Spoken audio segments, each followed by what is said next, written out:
제 목회 계획 중에 하나가 이제 제자 훈련입니다. 아마 이제 2학기, 아마 9월 달이 될 것 같아요. 9월 달부터 저희 교회는 이제 제자 훈련을 하게 될 것입니다. 제자 훈련이 무엇인가라는 것을 얘기한다 치면 그것은 예수님의 제자로 세워가는 훈련입니다. 결국 예수님이 누군지 알고 또 예수님을 닮아가는 그런 제자를 세우는 것이 제자 훈련입니다. 이 제자 훈련에서 또 오해하는 부분도 있죠. 제자 훈련은 빡세더라. 그러니까 열심히 뭔가를 해내야 되고 숙제도 해야 되고 본인의 노력과 의지가 많이 들어가는 훈련이다. 그렇기 때문에 어렵고 힘들 수 있다라는 오해도 있죠. 그러나 제자 훈련은 본인의 의지와 노력과 열심만 되는 훈련이 아닙니다. 제자 훈련은 예수님께서 당신의 제자를 만들어 가신 훈련이기 때문에 결국 그 제자 훈련의 주체는 예수님이시죠. 우리가 훈련을 하지만은 그 훈련의 주체는 예수님이셔요. 예수님께서 그 훈련을 통해서 당신의 제자들을 만들어 가시는 그 과정이 바로 제자 훈련이라는 것입니다. 우리의 노력과 열심이 필요 없다는 뜻이 아니지요. 그러나 그것이 본질은 아니라는 것입니다. 본질은 예수님께서 당신의 제자들을 만들어 가신 그 과정이 바로 제자 훈련이라는 것이죠. 이 제자 훈련의 근거가 될 수 있는 본문이 바로 오늘 우리가 읽었던 본문입니다. 이 본문을 근거로 해서 제자 훈련의 신학이 나올 수 있는 것이죠. 오늘 이 본문을 통해서 주께서 원하시는 제자 훈련이 무엇인지를 우리가 살펴보길 원합니다. 그래서 그 제자 훈련을 통해서 주님께서 어떻게 믿음의 사람들을 세워 가시는가, 어떻게 당신의 제자들을 세워 가시는가를 우리가 살펴보길 원합니다. 첫 번째, 예수님께서는 제자로 부르십니다. 사람을 택하시는 거죠. 사람을 택해서 제자로 부르시고 훈련을 시켜주십니다. 자, 그렇다면 어떠한 사람을 부르시는가? 당신의 제자로 삼기 위해서 어떠한 사람을 제자로 부르시는가? 우리가 이것을 알아야 되는 것이죠. 우리 13절 말씀 나와 있습니다. 13절 있습니다. 또 산에 오르사 자기가 원한 자들 부르시니 나온지라. 어떻게 표현됐습니까? 또 산에 오르사 자기가 원한 자들을 부르시니 이렇게 나와 있습니다. 사실 오늘 본문에 나와 있지 않지만 다른 복음서를 보게 되면 예수님께서 제자들을 부르실 때 밤새 기도하셨습니다. 밤새 기도하시면서 하나님 뜻을 묻고 그 뜻 안에서 제자들을 세웠어요. 결국 그 제자들은 하나님의 뜻에 합한 사람들이라는 거죠. 하나님께서 세우신 사람들이라는 것입니다.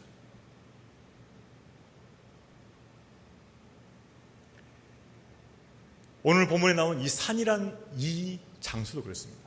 여러분, 장소는요 그냥 장소가 아닙니다. 장소는 메시지가 있어요. 어떤 장소에서 모이자 그러면 그 장소에 모이자 했을 때 그 장소에 담긴 메시지가 있다는 메시지.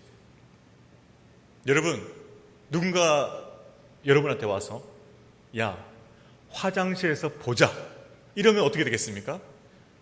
그 장소에서 뭐가 느껴져요? 뭔가 안 좋은 일이 일어날 것 같다. 그죠?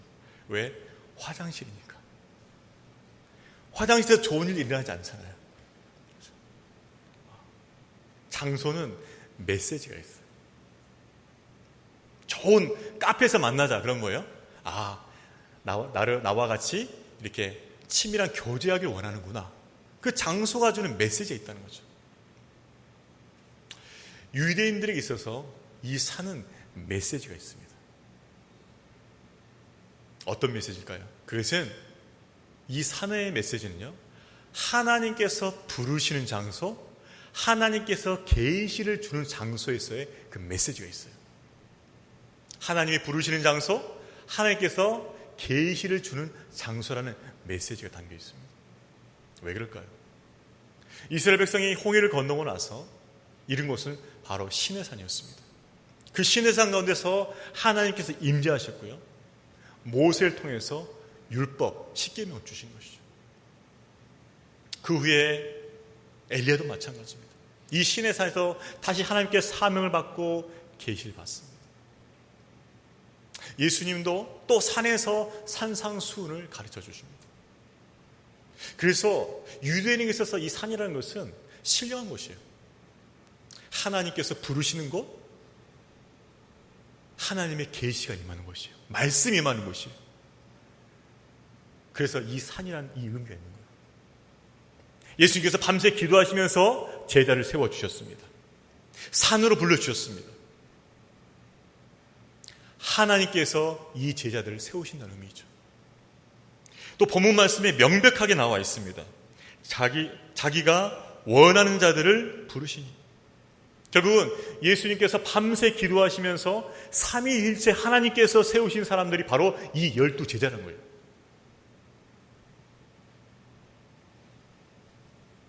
그렇습니다. 여러분, 예수님께서 제자를 삼는 것은 하나님의 뜻 가운데서 세워주신 거예요. 하나님의 뜻 가운데서 불러주신 거죠. 이것은 단순히 예수님의 제자만 해당되는 것이 아니죠. 우리의 구원과도 관련이 있습니다. 여러분, 우리가 구원받은 것, 하나님께서 우리를 구원으로 불러주신 것도 하나님께서 원하셨기 때문에 우리를 불러주셨습니다. 하나님께서 우리를 구원하기 원하셨기 때문에 불러주셨습니다. 우리에게 어떤 하나님을 섬기라고 맡겨주신 것, 그것도 하나님께서 우리가 하기를 원하셨기 때문에 맡겨주신 거예요. 하나님께서 불러주셔서 구원해 주시고 일을 맡겨주신다는 것이죠. 누구도 자신의 뜻에 따라서 구원받은 사람 없습니다. 자신의 공로나 노력으로 구원받은 사람 없습니다. 다 하나님의 주권적 은혜입니다. 우리가 구원받은 것도, 우리가 사명을 받들어 섬길 수 있는 것도 다 하나님의 은혜요 부르심인 줄로 믿습니다. 하나님의 은혜예요, 은혜. 여러분 이 자리에 와 있는 거 하나님의 은혜입니다. 하나님 은혜 주시지 않으면 여러분 여기서 예배 드릴 수 없어요. 믿습니까? 은혜예요, 은혜. 여기 오기까지 얼마나 방해가 많았어요. 오늘은 좀 제껴볼까? 유혹이 있단 말이에요, 매 주일마다. 오늘 피곤한데. 아니죠. 하나님께서 그 무수한 유혹과 시험을 이기게 하시면서 이 자리에 여러분을 인도하신 거예요. 어떤 분은 믿음이 있어서 당연히 와야지 하고 왔겠죠. 그러나 어떤 분은 믿음이 약하기 때문에 그 연약한 믿음 속에서도 하나님께서 붙들어 주셔서 여기까지 오게 하신 것이라. 그래서 저와 여러분이 이렇게 예배를 드리고 있는 줄로 믿습니다. 은혜예요, 은혜. 이 예배의 이 부르심도 하나님의 은혜라는 것이죠, 은혜.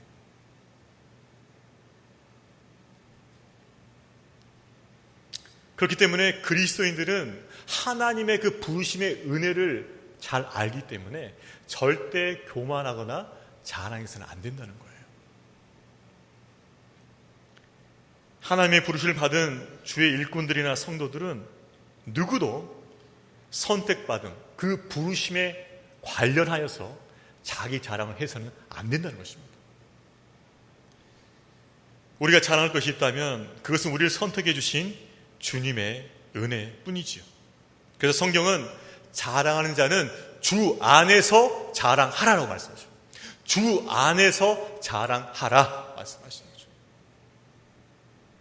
이게 무슨 뜻이에요? 주님의 은혜만을 자랑하는 거예요. 주님의 은혜만. 하나님의 은혜 가운데서 내 삶을 인도하고 계시는데 물론 나의 노력이 없는 게 아니에요. 근데 내 삶을 덮으시고 내 삶을 인도하시는 그 크신 하나님의 은혜는 싹 감춰놓고 내 것만 딱 자랑한다는 거, 그것이 하나님 보시기에 합당하지 않다는 것이죠. 내 삶을 에워싸는 하나님의 그 은혜를 자랑하라는 것입니다. 여러분, 예수님의 12 제자는요, 하나님께서 원하셨고 불러주셔서 세워진 거예요. 역시 마찬가지로 하나님의 그 은혜와 부르심 가운데서 우리가 구원받고 이렇게 예배 자리까지 오게 된 줄로 믿습니다. 은혜. 근데 이런 분들 계셔요. 하나님께서 분명히 은혜로 불러주셨어요. 근데 그 은혜의 그 부르심 앞에서 순종하기를 거부하는 거죠. 내가 문 밖에 서서 두드리노니 얘야, 이제 마문 열고 나를 영접해라. 네 인생이 정말 의지할 사람이 누가 있을까? 네 인생을 정말 책임질 사람이 누가 있을까? 그 어느 누구도 네 인생 책임 못 져준다. 오직 나 예수, 선한 목자가 너 인생을 돌보고 책임져 준다. 마음을 열고 나 예수를 받아들이지 아니하겠니? 부르신다는 거죠. 구원으로 부르신다는 거죠. 근데 그 구원의 부르심 가운데서 여전히 내 마음을 열지 않는 거예요. 어떤 분들은. 아니야, 예수가 내 인생에 들어오면 복잡해질 수가 있어. 예수가 들어오면 내가 하기 싫은 거 시키지 않겠어. 예수가 내 안에 들어오면은 내가 새로운 삶으로 어떻게 살아야 한다는 그 부담감이 있지 않겠어? 그렇기 때문에 마음을 닫고 열지 않는 거예요. 그러나 예수께서는 뭐라 말씀하십니까? 내가 마음문을 열면, 내가 그에게로 들어가 그는 나와 더불어 먹을 것이니라. 하나님께서는 그 마음을 열고 예수님을 받아들인 자에게 놀라우신 은혜와 사랑으로 축복으로 함께 하실 줄로 믿습니다. 여러분, 주님께서 여러분 마음에 놓고 하시면, 여러분 마음 가운데 제발 나를 초청하려 요청하시면 더 이상 거절하지 마시고 그 예수님을 받아들일 수 있기를 주의 이름으로 축원합니다. 예수님은 너무나 좋은 분이세요. 너무너무 좋은 분이세요. 그분만큼 좋은 분이 없어요. 이 땅에는. 속된 말로 수지 맞은 거예요. 수지 맞은 거. 우리 옆에 분들 해볼까요? 예수 모시고 수지 맞읍시다. 한번 해봅시다. 진짜입니다. 맞아요. 예수 모시고 수지 맞으세요.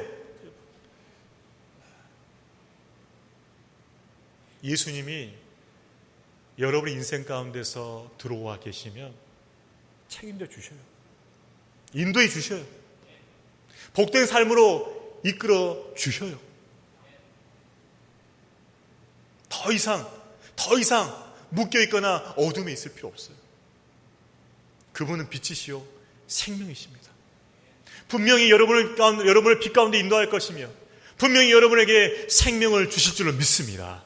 그 생명이 여러분을 살리는 거예요. 예수님 안에 있는 그 생명을 풍성히 누리게 되시기를 주의 이름으로 축원합니다. 예수님. 어떤 분들은 구원은 받았어요. 근데 하나님께서 뭔가 일을 맡기고 싶어요. 뭔가 사명을 주고 싶어요. 하나님 일을 섬기라고 부르고 싶어요. 근데 그 부르심을 자꾸 거부한 사람도 있어요. 그래, 난 구원 받았으니까 난 지옥 안 간다. 난 꼭 천국 간다. 이것만 딱 붙들고 신앙하는 사람은 있어요. 더 이상은 들어오면 안 돼. 예수님 여기까지. 난 구원 받았으니까, 천국행 티켓 얻었으니까 여기까지야. 노터치. 노터치. 아니죠. 주님은 여러분을 통해서 하나님이 기뻐하신 일을 하길 원하셔요. 그 일들을 하심을 통하여서 주님을 기쁘시게 하는 주의 성도들 되시기를 주의 이름으로 축원합니다. 여러분, 부르실 때 감사하십시오. 여러분, 저와 여러분 써준 것만 해도 감사해야 돼. 맞습니까? 참, 누가 써줘 진짜. 예수님께 써주지. 저는 그렇게 생각합니다. 예수님께 저 써주지 누가 저 써주겠어요? 안 써준다. 우리 옆에 분들 다시 한번 해봅시다. 써주신 거 감사합시다. 써주실 때 순종합시다. 예, 써줄 때 순종하세요. 예, 튕기지 마시고 써주실 때 쓰임 받으십시오. 그게 복이에요. 복. 예, 복이. 건강할 때, 열정 있을 때, 기회가 될 때 부르시면 아멘 하고 쓰임 받으세요. 그게 복이에요. 복.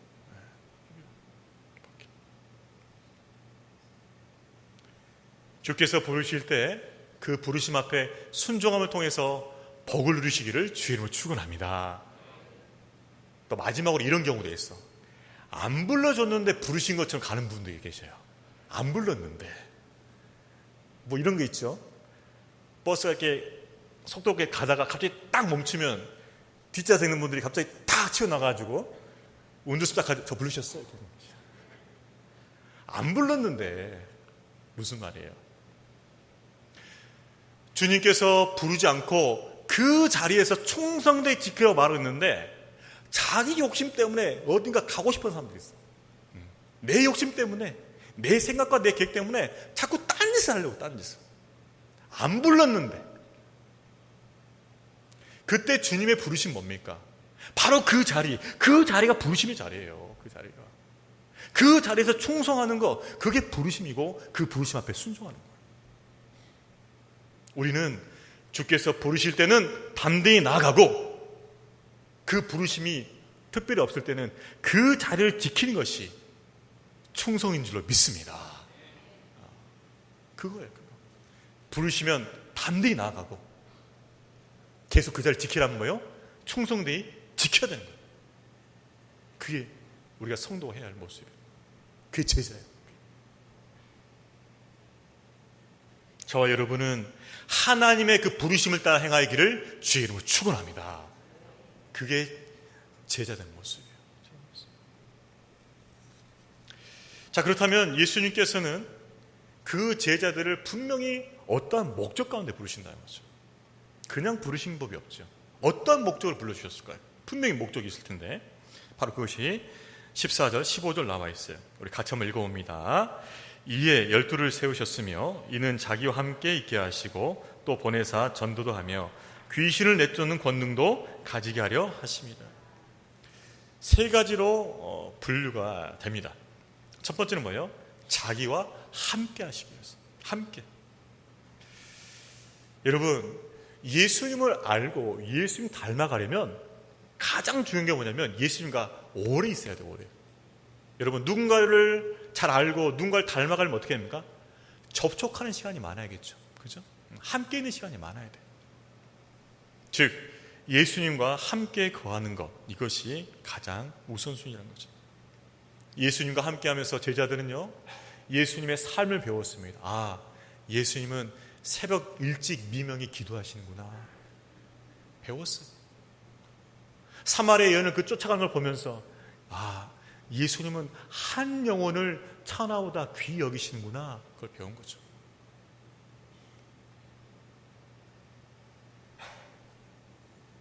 고난 가운데서 예수님께서는 혈과 육으로 대응하지 아니하시고 아버지 뜻을 따라 순종하시는구나 배운 거죠. 예수님과 함께 있는 삶을 통해서 예수님의 성품, 예수님의 삶의 방식, 그분의 삶의 목표, 목적, 그 모든 것들을 배우는 거죠. 바로 그게 제자 훈련이에요. 예수님과 함께 거하는 것, 가까이 하는 것, 그것이 우선순위인 것이. 여러분, 우리 주 되신 예수님과 가까이 하시기를 주의 이름으로 축원합니다. 그것이 예수님을 알고 예수님 닮아가는 거예요. 자, 그러면 우리는 약간 신학적인 어려움에 부딪히게 돼요. 뭐냐? 자, 2000년 전에는 예수님께서 분명히 살아계셔서 제자들과 친히 함께 하심으로 일일이 일거수일투족을 보여주시면서 제자 훈련이 가능했는데, 지금은 예수님께서 부활하셔서 하나님 보좌 우편에 계시기 때문에 우리가 육신으로 안 보인단 말이죠, 그분이.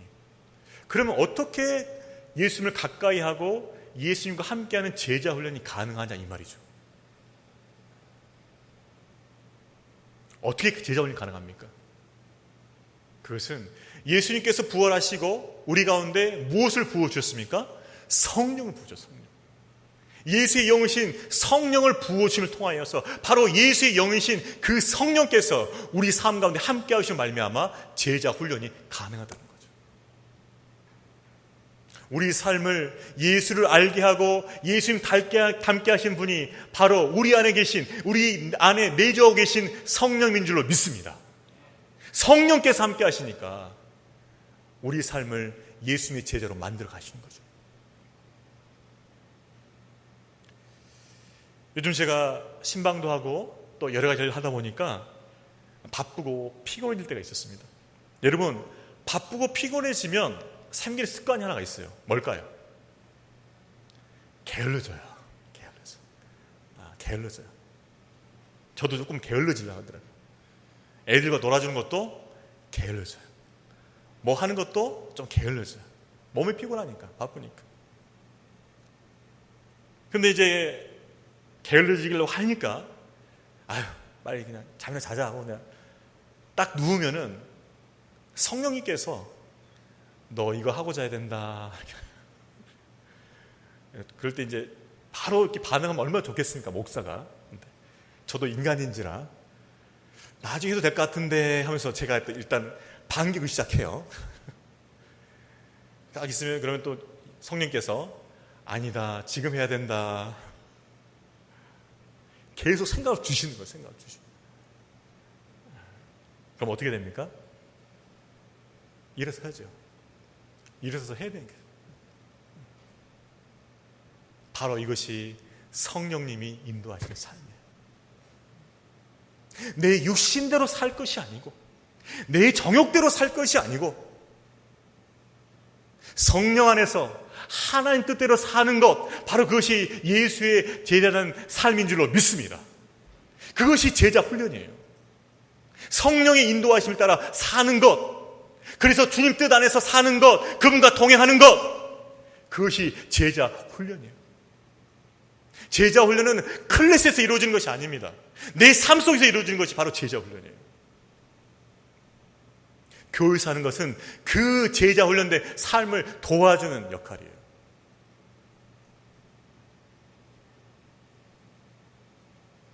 여러분, 성령 하나님과 동행하면서 예수님을 닮아가는 제자의 삶이 되시기를 주의 이름으로 축원합니다. 그래서 제자 훈련은 먼 데 있지 않아요. 바로 여러분의 삶 속에 있습니다. 내 안에 내주하시는, 내 안에 거하시는 그 성령을 통해서 내가 그 성령의 음성을 듣고 그 성령의 인도하심을 따라가다 보면 바로 그것이 제자 훈련이에요. 그것이 예수님이 따라가는 삶이라는 것이죠. 멀지 않아요. 추상적 개념이 아니에요. 바로 내 삶에 와 있어요.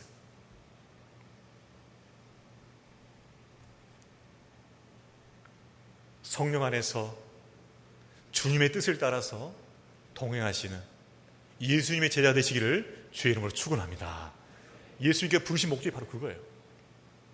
함께 거하는 것. 두 번째, 예수님께서 12사도를 부르신 목적이 나오는데 그것은 그들을 보내어 전도하게 하십니다. 전도하게. 여기서 보낸다는 말, 이것을 원어적으로 보면요, 그냥 어떤 심부름 시키기 위해서 보낸다 그런 뜻이 아니에요. 이것은 막중한 일, 즉 공적으로 굉장히 막중한 일을 맡겨서 보낸다는 뜻이죠. 즉 권위를 이양해서 보낸다는 그 뜻이에요. 즉 외교적으로 만나치면은 대사급에 해당하는 거예요. 대사급.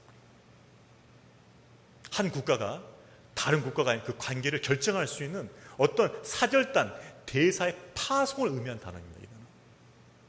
왜 이 단어를 썼을까요? 그것은 복음이 중요하기 때문에 그렇습니다. 모든 믿는 자에게 이 구원을 주시는 이 하나님 복음이 중요하기 때문에 그 복음을 통해서 하나님 나라를 확장하기 때문에 이 복음을 그렇게 표현한 거죠. 예수님께서는 복음을 맡은 우리를 대사처럼 보신다는 거죠. 우리에게 주어진 복음은 너무나 소중하고 한 영혼을 구원할 수 있는 능력의 복음인 것이죠. 그 복음 전파를 위해서, 전도를 위해서 예수님의 제자들을 불러주었다는 것이죠. 여러분, 우리 기독교를 이해함에 있어서 잘못 이해하는 경우들이 많이 있어요. 그 중에 하나가 무엇이냐? 이것입니다. 기독교를 의식 종교로 이해하는 거죠. 의식 종교. 이방 종교처럼. 이런 것입니다. 내일이 주일이구나. 그럼 준비해야지.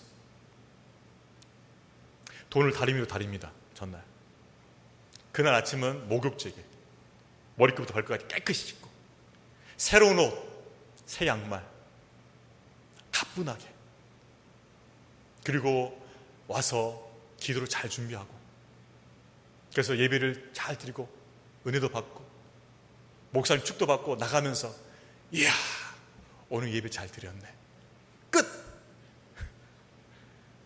이것을 기독교에 이해하는 사람이 있다는 거죠. 그러나 기독교는 종교의식이 아니에요. 오해하시면 절대 안 돼요. 주일날 한번 깔끔하게 완전하게 그렇게 예배 드리는 것이 마치 기독교냥 이해하면 안 된다는 거예요. 여러분, 기독교는요 주일날 깔끔하게 예배 드리는 그런 것으로 끝나는 종교가 아닙니다. 내 영혼을 구원하신 그 하나님을 사랑하기 때문에 나의 모든 삶을 다 그분 앞에 드려서 그분과 동행하면서 그분의 뜻 안에 살면서 내 삶이 그분 앞에 드려지는 예배가 되는 거, 제사가 되는 거, 예물이 되는 거, 바로 그것이 기독교예요. 주일날 드리는 그 예배만으로 유지되는 그 종교가 아니라는 거예요. 내 삶 속에서 내 삶을 통하여 내 삶을 들여서 하나님과 동행하는 바로 그것이 기독교라는 것입니다. 그래서 기독교는 삶을 빼면 종교가 되지 않아요. 성립되지 않습니다. 반드시 삶으로만 드릴 수 있는 거예요. 그것이 우리가 믿는 기독교예요. 그렇기 때문에 주께서 주신 이 복음을 전하는 그 삶은요, 예배예요, 예배. 여러분이 누군가에게 복음을 전하고 하나님의 사랑을 전하고 그래서 그들로 하여금 예배자 초청할 때 바로 그것이 하나님 기뻐 받으시는 예배요, 헌물이라는 거예요. 기독교는 삶으로 이해되는 것입니다. 그것이 우리가 믿는 기독교예요. 저와 여러분에게 이 신앙으로 주님 앞에 드려지기를 주의 이름으로 축원합니다. 맞아요. 처음에 몰랐죠. 그러나 우리 믿음은 더욱더 자라고 성숙하게 되는 것입니다. 하나님 믿는다는 거, 그것은 삶을 드리는 거구나. 그 삶이 예배가 되는 것이구나. 그리고 그 삶 가운데서 하나님과 함께하는 것이구나. 이것을 깨달을 때 참된 신앙생활을 하고 있다는 것이죠. 여러분, 우리에게 주신 그 복음을 증거함을 통하여서 주님이 기뻐하시는 예배의 삶이 되시기를 주의 이름으로 축원합니다. 입술로 증거하고 삶으로 증거하는 것이죠. 마지막으로 예수님께서 제자들 파송하시면서 주신 것이 있어요. 바로 그것은 사단을, 즉 귀신을 쫓아낼 수 있는 권세, 권능을 주셨습니다. 자, 이것이 왜 필요할까요? 우리가 하나님을 할 때 항상 방해하는 세력이 있습니다. 누구죠? 사단. 이 사단의 세력들이 항상 우리가 하나님을 할 때마다, 순종할 때마다 방해하는 거예요. 그때마다 발목을 딱 잡아요. 어김없습니다. 그분은 정확하도 그때 나타나십니다. 어떤 때? 우리가 주의 일을 하고 은혜 받으려고 할 때 정확히 어김없이 사단 나타나요. 그래서 그 사단을 어떻게 대적하려고? 주 예수 그리스도 이름으로 대적하면서 물리치라고 권능을 주시는 거예요. 야고보 4장 7절 마귀를 대적하라 그리하면 너희를 피하리라. 여러분, 마귀를 우리가 피하면 안 됩니다. 누가 피해야 돼요? 마귀가 우리를 피해야 돼요. 우리 옆에 분 한번 봅시다. 마귀를 피하지 말고 마귀가 피하게 합시다. 마귀가 도망가게 합시다. 이것이 우리가 해야 할 일이에요. 어려운데 도망가자. 어떻게 할까? 나사렛 예수 그리스도의 명하노니 사단아 떠나가라, 물러가라. 그것이 우리에게 주신 권세, 권능이라는 거죠. 우리 힘으로는요 사단을 이길 수가 없습니다. 우리 지혜로는 절대 감당할 수 없어요. 우리가 IQ가 아무리 높아도요 사단의 IQ는 우리의 몇 배예요. 감당할 수 없습니다. 그래서 하나님의 지혜와 능력과 그 권세를 싸우는 거죠. 그렇지만 그분 안에서 싸울 때 그분이 우리 친히 대장 되셔서 승리있게 하실 줄로 믿습니다. 그래서 우리에게 권능을 주시는 거죠. 주 예수 그리스도 그 이름에서 나오는 권능을 주시는 거예요. 여러분 가운데 시험과 유혹 가운데 있는 분이 계십니까? 주 예수 그리스도 이름으로 물리치시기를 주의 이름으로 축원합니다. 모든 만물은요 예수 그리스도 그 이름 앞에 무릎 꿇게 되어 있어요. 그렇기 때문에 우리가 주 예수 그리스도 이름을 붙잡고 나아가면 반드시 다 무릎 꿇게 되어 있습니다. 그것이 우리에게 주신 권세요, 권능이에요. 저와 여러분 예수 그리스도의 그 이름의 권세를 의지함을 통하여서 승리하는 삶을 살아가시기를 주의 이름으로 축원합니다. 자, 우리가 마지막 살펴볼 건 이것입니다. 예수님께서 택하여 세우신 12명의 명단을 보겠습니다. 예수님께서는 당시 원하는 자들을 불러주셔서 주님과 함께 거하게 하시고 전도도 하게 하시고 사단의 세력을 권세로 쫓아내게 하시는데, 자, 그러면 어떤 사람들을 불러주셨나? 그 면모를 살펴보겠습니다. 면모. 근데 그 면모가 어떠하냐? 우리가 17에서 19절까지 읽어보았는데요. 12사도의 명단을 보면은 그 유대 사회 속에서 특출하다고, 이 사람은 지도자가 될 만하다고 인정되는 사람이 한 사람도 없어요. 다 평범한 사람들이에요. 오히려 유대 사회에서는 좀 더 비천한 사람들입니다. 왜냐? 어부거든요. 어부. 고기 낚는 어부. 또 사람들에게 매국노라고 욕먹는 세리. 이런 사람들이 다 별볼이 없는 사람들. 오히려 지탄받는 사람도 있는 거죠. 혈기왕성해서 어떻게 하면 로마를 다시 뒤집어서 우리나라를 찾을까? 이 열심당원들만 있어.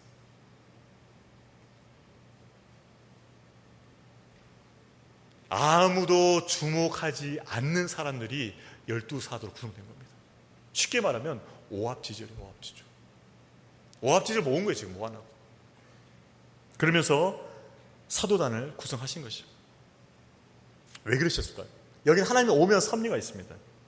그것은 아무 육체도 하나님 앞에서 자랑하지 못하기로.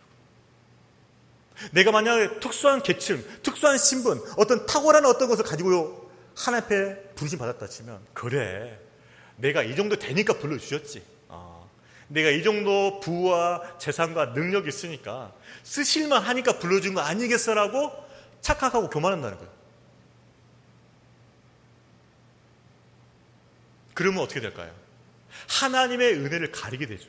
영광을 가리게 되죠. 그래서 부족하고 연약하지만 그 사람들을 불러주셔서 하나님 영광에서 사용하시는 거예요. 여러분, 저와 여러분은 그렇잖아요. 저와 여러분이 뭐 특출납니까? 마음속으로 난 특출난데 하실 분 계시겠어요? 그래, 알잖아요. 우리 특출하지 않잖아요. 평범하잖아요. 그런데 하나님께서 우리 어떻게 불러주셨잖아요. 귀한 일에 지금 사용하고 계시잖아요.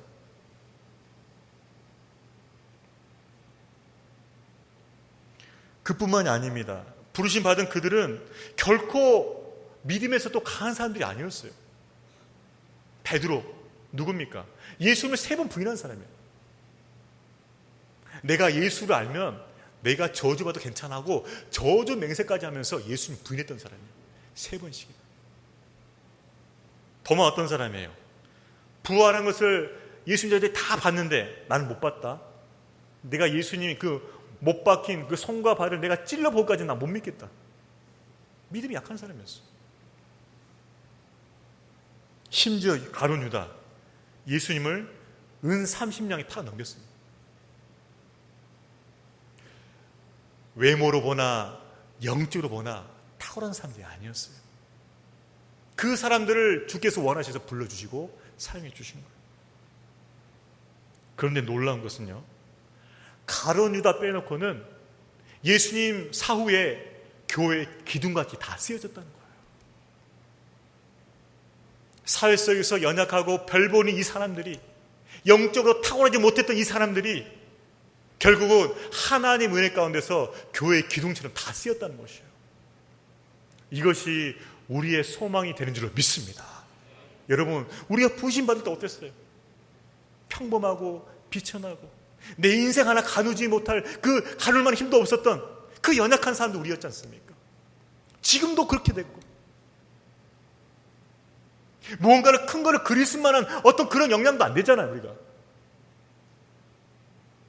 하지만 주께서 우리같이 연약하고 부족하고 믿음도 강하지 못하고 우리를 불러주셔서 12사도와 같이 그렇게 세우시고 쓰실 줄로 믿습니다. 이것이 은혜 안에 있는 소망이에요. 12사도를 그렇게 세우시고 쓰시고 하나님 나라를 이루신 것처럼 하나님께서 우리를 부르셔서 우리를 세우시고 우리를 또한 그렇게 사용하실 줄로 믿습니다. 그 부르심에 순종하는 자에게. 여러분, 우리는 주의 은혜가 아니고서는 해석되지 않는 인생들이에요. 여러분, 이거 인정하세요? 주의 은혜가 아니면 해석이 안 되는 인생이라니까요. 믿습니까? 잘 안 믿는 것 같아요. 그러니까 고백합시다. 따라서 볼까요? 주의 은혜가 아니면 해석이 안 되는 인생이 바로 저의 인생입니다. 맞습니까? 맞아. 주님의 은혜가 아니면 해석이 안 되는 인생이에요. 어찌하여 우리가 여기까지 왔습니까? 주의 은혜죠. 은혜 때문에 여기까지 왔죠. 은혜 때문에 이만큼 살고 있는 거죠. 은혜 때문에 우리가 지금 여기 있는 거 아닙니까? 그래서 우리는 은혜를 빼버리면은 해석이 안 되는 인생들이에요. 그 은혜로 부으심 받았고, 그 은혜로 세우심 받았고, 그 은혜로 쓰임을 받고 있는 줄로 믿습니다. 저는 참 놀라워요. 제 자신을 볼 때. 야, 진짜 은혜다. 네가 어떻게 목사가 돼가지고 말씀 전하고 쓰임 받고 있는. 제 인생도요, 은혜가 아니면 해석이 안 되는 인생이에요. 저와 여러분이 그렇게 은혜로 부르심 받고 세움 받고 쓰임 받는 인생인 줄로 믿습니다. 그래서 우리가 자랑할 건 뭐예요? 주의 은혜.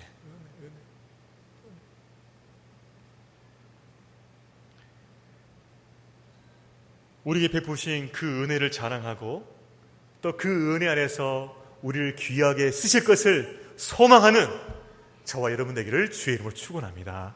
여러분, 우리 육신 보면요, 소망 없어요. 사실 내 자신만 보면 소망 없어요.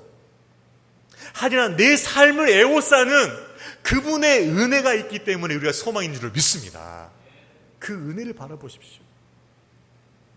나를 은혜로 부르신 그 하나님께서 나를 은혜로 세워주실 것과 은혜로 쓰실 것을 바라보시길 원합니다. 그 은혜가 여러분과 함께 있습니다. 그 은혜를 바라보시고 믿음 안에 살아가시는 저와 여러분 되기를 주의 이름으로 축원합니다.